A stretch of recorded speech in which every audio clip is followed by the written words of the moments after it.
Daily Zohar.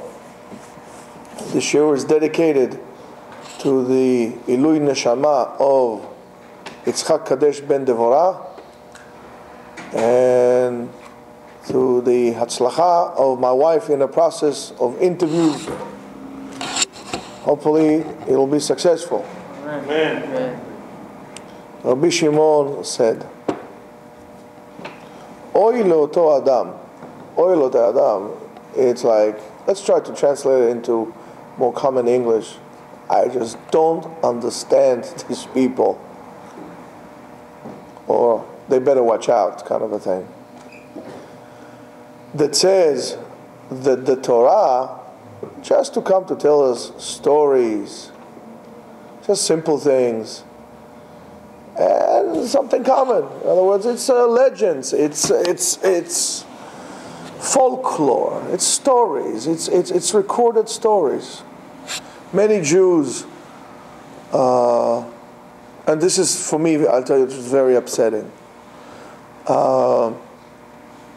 Yes, and I'll say it on record.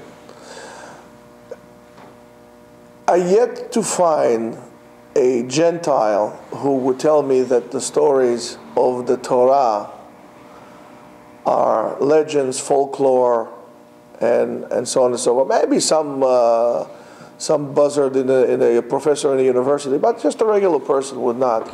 But yet I found many Jews who will tell you that it's folklore and stories and legends and so on and so forth. And that's why Orthodox Jews, which I hate the term Orthodox Jews because they are, as far as I'm concerned, observant Jews and not observant Jews.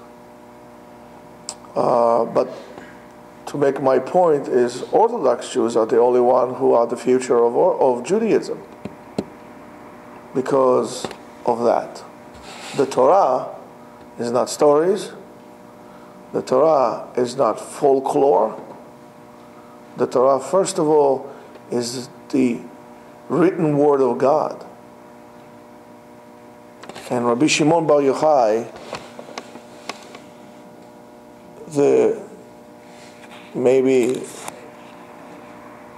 the most known students of Rabbi Akiva, that Rabbi Akiva himself says, "Ve'ahavta l'reacha kamocha," you should love your fellow Jew. So this is coming from that lineage. Said, I just don't understand these people, and they better watch out. It says, even at this time, anu yecholim la'asot Torah midivrei ediotot. We can take anything and we can make Torah out of it. Ve'od yoter yafim mehem, and make it even nicer. Ve'im ha'Torah ba'a le'arot divrei olam, and if the Torah come to tell us history, afilu shalitei ha'olam yesh dvarim me'ulim yoter. It says, if I want to tell you stories and legends, I don't need to have the Torah to tell me legends. Let's hear some folklore stories about the Native American creation of the world. There was a big turtle and water, and there's so many wonderful legends. The Grimm brothers, Cinderella, Schmenderella. There's much more beautiful stories than the stories in the Torah. What happened to the Torah? This one killed, got plagued, and this. You want to talk about legends? All right? We don't need legends. Torah is history. And let's talk about realists. I mean, there's some wonderful cases in history. The unification of China, somewhere around 900, and all kind of. There's a lot of history there. I don't need the Torah to tell me history. It says in there, if you're talking about historical things, there's more interesting historical events than what's in the Torah. אם נלך אחריהם ונעשה מהם תורה באותו אופן, right? We don't need that. I cannot take that and make it in Torah. אלא, but rather, שכל דברי תורה הם דברים עליונים. Everything that the Torah tells us has deep meanings to it. וסודות עליונים. And great secrets. Secrets doesn't mean a secret that it's only revealed to me or to you. Secrets in terms of encryption. It needs to be decoded. If I, for example, if like in spies, during the Cold War, you would have like a message, you'll find a spy says, I'm going to the supermarket, right? And he makes the T this way, I don't know, it refers to missiles in Cuba, I don't know, whatever it is, whatever there will be, So you said, no, it's just a line, I'm going to the supermarket. The guy is sloppy in his writing. But the person who knows, for him, is more than a message, They're always looking for, it is unbelievable to me. And I'll tell you why. It just came to my head. This is how much we don't want to acknowledge the existence of God. And I'll tell you. We take something so wonderful that the Western world, to greatest part, is based on concept from the Torah. Most even humanity is built and designed on the concept of Torah. For example, I don't think that even in China or in Tibet, the issue of respecting your father and mother is a taboo. You're not supposed to. In every culture, respect them, So where did they get it? It comes from the Torah. It's a secret in the Torah that is shared with humanity. And then we'll see maybe what's the reasons that, why it's so important for us to learn. So when it comes to the Torah and the acknowledgement of there is a God in the world, that we say, story, fairy tales, no more than folklore at best. But do you know that if you take the album Sgt. Pepper's and you look at the cover, there is a hand over Paul McCartney's head. There's some hidden messages if you play Strawberry Fields backwards, right? It says, I buried Paul. Number 9. There's some hidden messages there. We would look for the encryptions of hidden messages in anything so benign and not important. I don't really care if Paul McCartney is alive or dead. His music right now stinks, so I don't really care. Doesn't make any difference to me. Sorry, Paul. Okay? So for everything we find hidden messages. Our obsession with, there has to be more than that. No. Kennedy was killed by 2 shooters, 3 shooters. He knew about September 11. He didn't know. Watergate, watermelon, whatever. Everything, hidden messages and codes and secrets. There has to be a secret. And it became so pathetic. And this thing, one time, one of my friends, I don't know, maybe at a point, but for me it was just pathetic. We were driving the car. We were sitting, of course we were younger. I'm still young, but younger. And he said, we were listening to, there was Paul Simon and the other one, Art Tharunkel, yes, whatever. And the song Kodachrome, right? Don't take my Kodachrome away. So he was telling me, raving, and there's the whole, what does it mean, Kodachrome? Kodachrome, it has to be something more than that. There's something with the rap. I said, Habibi, what's wrong with you? It's just a song about the colors of, it's probably a commercial that somebody made into a song. I don't know what. But we get so obsessed with such stuyot, such nonsense. So fine, you know what? I'll take you. Go put 2 mirrors in Sgt. Pepper's and one on above to see exactly who points to what and what eras are divided into 2. And the Beatles that walk in Abbey Road.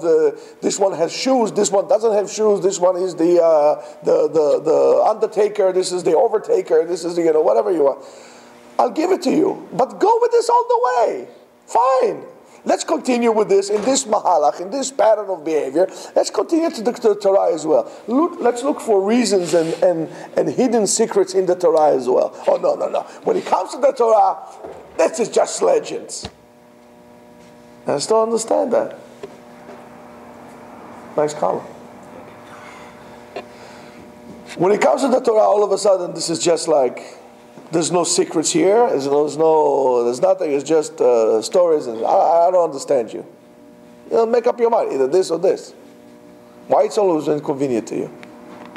So there's so many secrets in the Torah. Come and see. העולם העליון והעולם התחתון במשקל אחד נשקלו. The balance between the spiritual world and the physical world is accurate. They were both created as one unit, mirror image of each other. And they have to, our job, of course, is to maintain that balance. If we will turn this world into all spiritual, well, we'll become like angels, there's no point.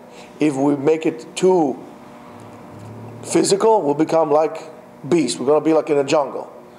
Right? As one person said one time, God placed us in a very peculiar place. A little bit over the beast, a little bit less than the angel. And that's the beauty of it. You know where? Tell you later. You should know. And it says, המלאכים העליונים, כתוב בהם, on the angels it says, עושה מלאכיו רוחות. He makes his angels into spirits, into completely spiritual. ובשעה שיורדים למטה, and when they go down to this world, מתלבשים בלבוש על העולם הזה. They get a physical form. So let's say, for example, when the angels came to visit Abraham in his tent, they were angels, they have no body, they're all spiritual, but they had to come to this world, they look like humans. ואם לא היו מתלבשים, if they would not have a physical form, לא היו יכולים לעמוד בעולם הזה, they could not maintain themselves in this world. This world is a physical world, so they have to have a physical shape to them as well. והעולם לא היה סובל אותם, and the world would not tolerate this. We are also have to have somewhat of a physical form. If we'll become all spiritual, what does it mean? You're not going to eat, you're not going to drink, you're not, it's impossible. Our job is to create the balance. We have the spiritual world here. Here, Sam, come here. Okay, never mind. Right, give me that. We are the spiritual. This is the spiritual world. This is the physical world. And here, hold this.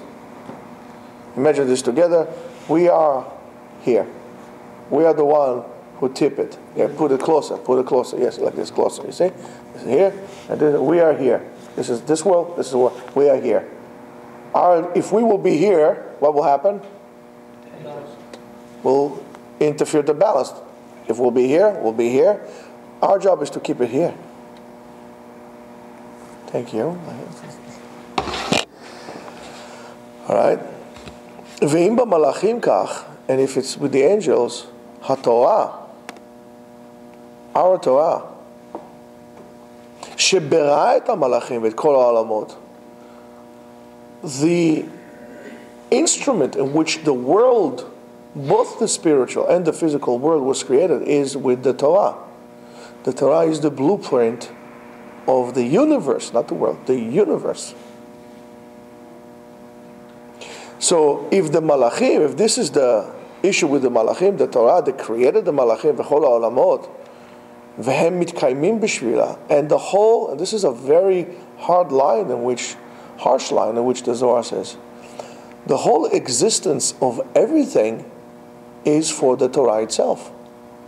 Remember, we spoke about it in the beginning of the week, of aligning your actions and knowing why are you doing what you're doing. Everything that you do is for kiyum ha-Torah v'ha-mitzvot. You're directing your actions for the Torah and the mitzvot. If you do so, even working will be hechsher mitzvah. Will be a preparation for a mitzvah. You're doing it for that purpose. So it becomes a part of that. You don't learn so you can work. You work so you can learn.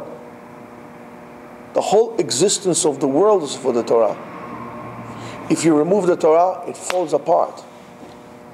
And it does not make a difference. Remember, we said every person is a world itself. And your house, your home, is a greater example of the world. Because when you are a world, let's look at it this way. When you are a world as a human, as a person, right? Adam, a person is like a small world. Because you do have with you almost all the elements of the world, right? You even have a female attribute in you. Right? You have a little bit of estrogen and Y chromosome and X chromosome in you and so on and so forth. And so you have this within you as well. Don't get too much in touch with your feminine side. You know what I'm talking about. Your home is a greater world on a greater scale. You have the father, you have the mother, you have the children, you have the house, which is like a mishkan, like a temple. So it's a greater example of the world. You go out of the world, out of the house. Now you have Am Yisrael. Now when we come to Bet HaKnesset and we pray, in a way we like the other world. We like the angels who pray for God. That's why it's important to have love with each other and appreciation to each other in shul. That's why when there is a machloket, when there is an argument in Bet HaKnesset, in shul, is a disgrace. Why? Because you call this like olam haba? This is impossible. That's why a person needs to be mochel each other, forgive each other. Somebody accidentally, okay, his telephone went on in the middle of davening. He said to the other person, said, do me a favor, call me in the middle of davening. No, it's a mistake. Don't yell at him. Be mochel, be over. Because with your great zealousness, oh, turn off the phone, bang, what you did right now is you missed the point of why are you here. Be mochel. It's for harmony for HaKadosh Baruch Hu. You disturb the harmony of HaKadosh Baruch Hu. You disturb your heavenly. A shul is an embassy of Olam Haba in this world. You desecrated your flag. You come for shul for yourself, not for God. It's no big deal. Yesterday somebody didn't put the talit on when he was davening in. So no big deal, okay. He says to me, what, did I did an avera, did I did a chet? I said, let's be more concerned with what's in here than what's in here. He didn't do it on purpose. He forgot. Your heart was pure. It's good enough for me. That's the most important thing. Let's not forget that. And it says, and if the Torah would not use stories or use those words to explain to us, we would not understand that. That's why learning Kabbalah is very important yet very dangerous. Because how am I supposed to explain to you something that is abstract, completely abstract? If I'm going to, for example, let's take a Picasso or some kind of an abstract painter, you know.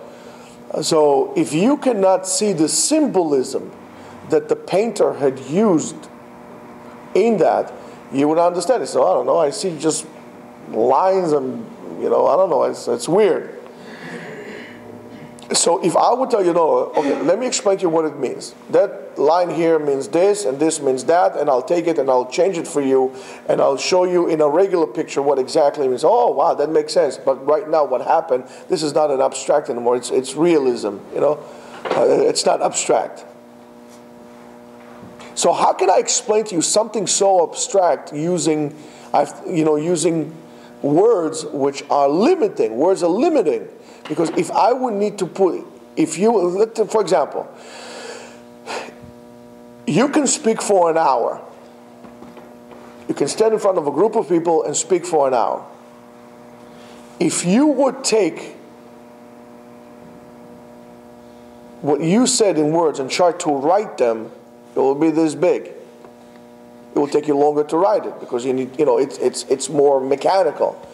But to think about something, if I need to think about it, to think about what I'm going to talk, it's going to take me a split of a second. I know what I'm going to talk. But now I need to take that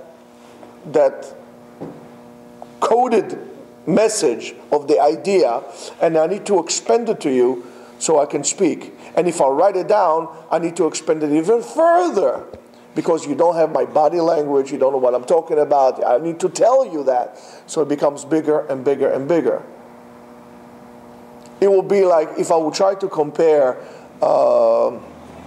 let's say, literature from, let's say, Dostoevsky era, compared with texting of that we have today.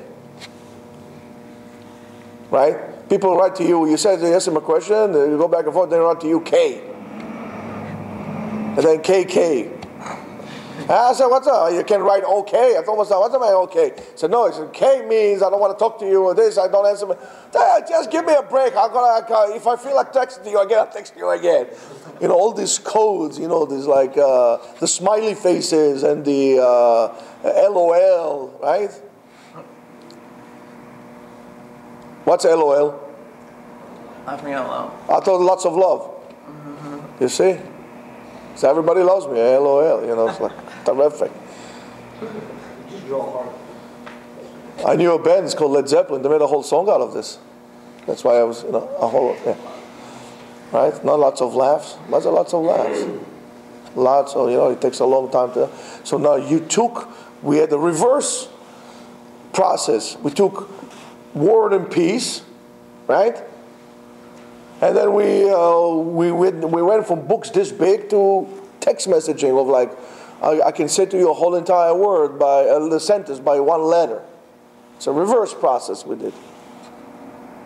So learning Kabbalah, if I take something so abstract and I'm going to tell you, well, there's a mother in heaven, there's a father in heaven, right hand side. 1 second, now you made it into a physical form, and now you did something wrong because you took something so sacred, so spiritual, and you put it an inappropriate fixture on it, and that is the danger of Kabbalah. You can take something so abstract by making it so physical, now you could become a heretic, an infidel.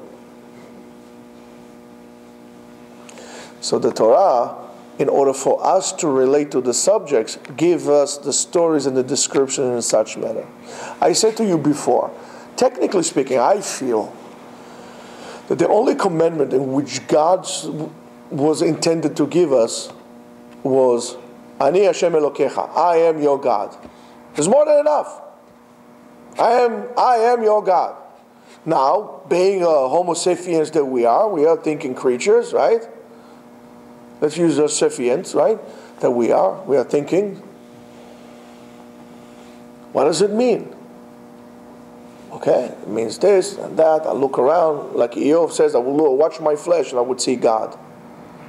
You don't have to go far. You watch your flesh. So, wow, how does this work? This is amazing. How do you come up? Like Avraham Avinu. The process of Avraham Avinu, through straightforward intellect, logic, said there has to be a God. When he said there has to be a God, God revealed himself to him. Because if God would reveal to him beforehand, he would think it's one of his buddies talking to him. He would say to him, say, excuse me, you don't exist. Show me a scientific proof you exist.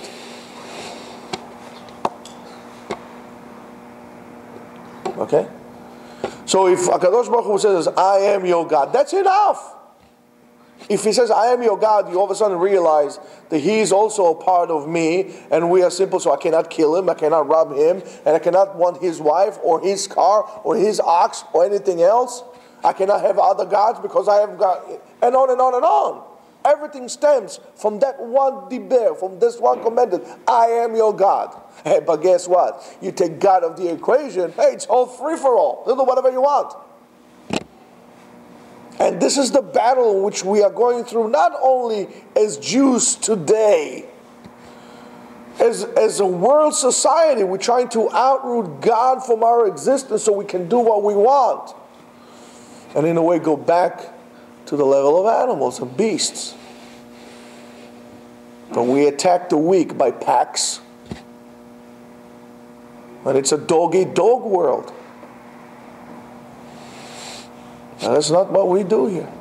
And why? And how does this happen? Very simple. If they would come to you and they would say to you, there's no such thing. I said, listen, it's God. I believe in God. But it's not very simple. The Torah is just a collection of legends. Ancient, I'll give it to you, but it was written by man. Moses was a smart fellow, but he wrote certain things. And then slowly, I pollute your water resource. It's like a person that eventually dies out of mercury poisoning. It doesn't happen immediately. It's a perfect crime. You give him a little mercury, a few years down the road, he dies. You're not here. The same thing here, a little mercury poisoning in our spiritual existence. Before we know, we all become completely secular. We don't have God in the world anymore. Slowly. And it starts from this. The Torah is legends. The Torah is history. There's no such thing as Har Sinai. It was something to control the people. The rabbis made that. And again, I will tell you, the Torah is here to free people. If you want to be free, learn Torah. If you want to be a slave, don't learn Torah. And it says, and it takes a wise man, to realize that this is just a garment. So don't be involved with the garments. Don't be involved with the external. Look inside. Look at what the words, in between the words. Look at what the words are not telling you. The way we obsess with the stories is wrong. And it will be like, I will give a girl, let's say you'll come and give her a Cartier ring or a Tiffany ring, one of those wow rings, you know? I don't know what else is out there. Vulgari, one of those, things. Well, I'll give it the Hope diamond, like this huge diamond like this. And you put it in a bag like this. Here, there's a bag. Say, honey, I got you something. Here, catch. What is this? I don't think so. You got me something in here? What is this? Let me see. It's a ring. In this you gave it to me. Yeah, take it. I don't want it. Because we don't look at the inside. We look at the wrapping. But now I'm going to come and give you a nice package with ribbons. Open another ribbon and the packaging. I can give you a CZ. A cubic zirconium mounted in aluminum. But it's in the packaging because we're idiots. We are so external. It's like a person that you give him a banana. Banana is a powerful energy food. He says, throws the banana, eat the peel. Even eating the peel of the banana has more benefit than the way we look at the world. We look at the stories. Show me that David HaMelech was alive. David, we did not find any archaeological evidence that King David ever existed. Go down anywhere and say, excuse me, I heard David, King David? Yeah, of course I heard him. But just for you, okay, so let's say I'll prove it to you, there was King David. Now, when are you going to come up next? I did not find any archaeological evidence that Abraham was alive. No, listen. You don't understand. It's not about King David. It's not about Moses. It's not about anything. It's all about God. Because at the bottom line, they're going to come and say, I did not find any archaeological evidence that God exists. Excuse me? Look around you. How can you not see it? It is one of my favorite stories with tremendous moral. Emperor's new clothes. That's Emperor's new clothes. This is what we do here today in our world. Empty words, no action, no accountability, completely blind to reality and absolutely mesmerized by dreams and visions that are made up. That's why the Torah is not so popular today. It says, but a person like this does not have a part in the world to come. You just don't believe in it, so you don't have it.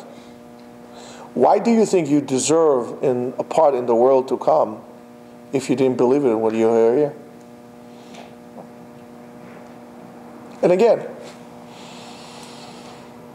if you consider yourself to be so wise and smart and business savvy, so let's talk business. Let's say that there's no God. Let's say that there's no Olam Haba. What did you lose in this world? So you didn't eat a McDonald's, McFried chicken, McChicken, whatever it is. So you didn't eat this. There's other things. Oh, in any case, this life is short. Before you know, your prostate is enlarged. Before you know, your muscles are not what they used to be. Before you know, you have a small window of opportunity, 20 to 60, where you can do things. It's only 40 years. From 20 to 40, you're an imbecile. 60, you're already smelling like mothballs. I'm talking about what? Overall, 15 years of your life that you have to do what you got to do. It's the window of opportunity. So what's the big deal? Not a big loss. But let's say 50-50. I gave you 50, you gave me 50. And let's say there is Olam Haba. And let's say there is God. 50% there is, 50% there isn't.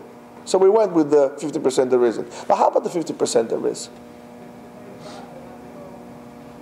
You're talking about a small investment this big, comparing with the rest of your life, because we believe in Olam Haba.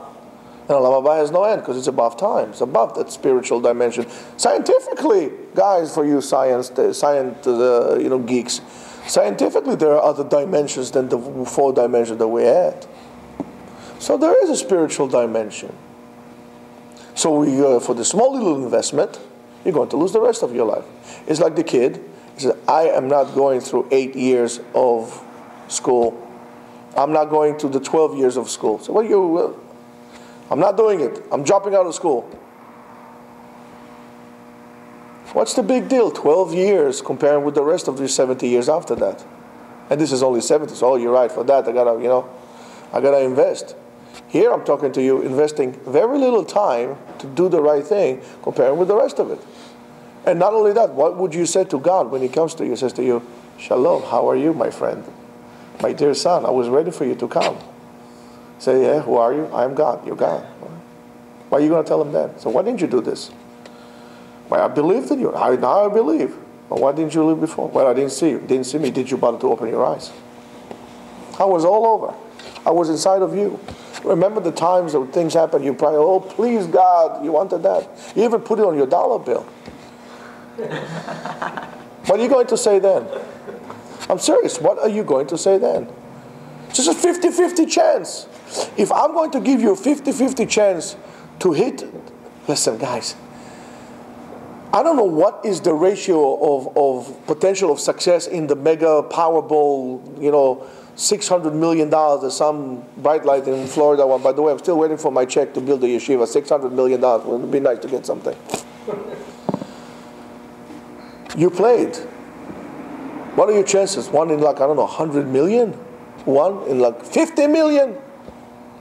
If I'm going to tell you, you have 1 in a million chance to win the grand prize in the lottery, but you have to give me $1,000. You're not going to put it? So you're kidding me? For 1 in 56 million, I'll put $1. I'm not going to give you $1 million. It's a great chance. Terrific chances. Well, I'll tell you, you have 50% chance winning the big prize in the lottery, the jackpot. You can buy 2. You stand all day long. Just tell the guy, hey, just print them all. I'm 50% chance. I can't go wrong with this. You have 50% chance of success here, guaranteed. And you're not going to invest? Don't tell me you're a good businessman. Sorry. Torah is not legend. And if you think so, you're a fool. And it says, and then people look at the Torah and says, oh, that's a nice story. That's a nice story. And they say they don't look further, and they think the same thing. As a person is no more, there's no difference in this attitude, that a person is no more than a body. A person doesn't have a soul. Show me, do you have a soul? Did you measure it? I cannot measure it. I'm sorry. We live in a world, if it's not measurable, it's not there. I'll tell you, your actions are less measurable and still does not stop you to feel that you are the center of creation. 2 seconds after you're gone, 2 seconds after the dirt hits your face, nobody remembers you. I'll tell you that. The most people, what they are alive, people don't pay attention to. You're insignificant to most humanity. It still does not stop you for trying and so on and so forth. And you cannot be measured. You know what's your percentage in... You have greater chances to hit the big pot in the jackpot in the lottery than to know your percentage in the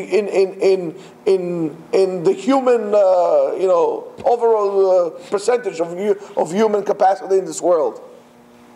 You're insignificant, and still you feel very important. Why?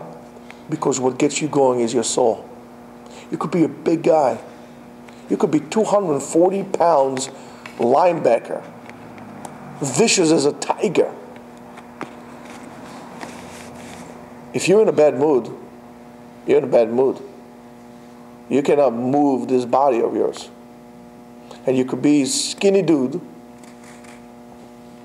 and have great spirits and you're unstoppable. It's not your size, it's the engine that burns inside of you. And the same thing the Torah. The Torah has a body. And this is the mitzvot of Torah. It's called Gufei Torah. The body of the Torah is the mitzvah. And that body has many different forms. And that's how we refer to it. And it says, the Zohar says, Hatipshim sheba'olam, the fools in the world. Einam mistaklim ela balevushaut. They say, oh, the Torah is only do this, don't do that. Do this, don't do that. That's the whole Torah, right? He says, no. But there is also, this is, Ve'einam mistaklim bema sheyesh tachat halevush. They don't look underneath it. They don't look for the reasons. They don't try to understand further. They're very shallow.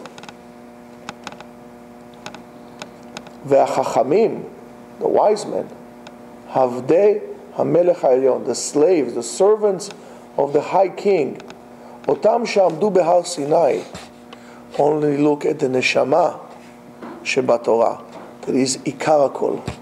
Don't look if the person is rich, if he's wealthy. Look at his inside. How is he inside? You can have a guy who is the most, quote unquote, unsuccessful person in the world, and yet spiritually is the most accomplished person in the world. Look at his inside. You're looking for a soulmate? Look at the inside, not on the outside. Look if the person has that. Don't be what I call China doll people. They all look beautiful on the outside, but comes the first sign of stress or crisis, and they crumble like a China doll. Look for the one who is solid as a rock. That the rock is so solid, it's been here since the glaciers were here millions of years ago. Be like that. Yes, a rock is not as attractive as a China doll, but it would last and outlast us and our children and our children's children's. Be like that internally. He says, "Ule'atid lavo," and to the future, atidim le'istakel baneshama shel haneshama shel haTorah. And in the future, we're going to look at the soul of the Torah, not only the Torah itself. Try to remove yourself from being shallow. Look at meanings. Look at the inside of the person, rather than on the outside. Don't judge a person by the way he looks. Look at how he is internally. Look further and investigate the Torah, and let go of your chomer, and fill your life with ruach, with spirit. Be'ezrat Hashem, so this spirituality that we're going to get into us, our willingness to look further, to dwell, HaKadosh Baruch Hu would not leave us in this galut and would redeem us here, the complete redemptions of body and soul. Amen.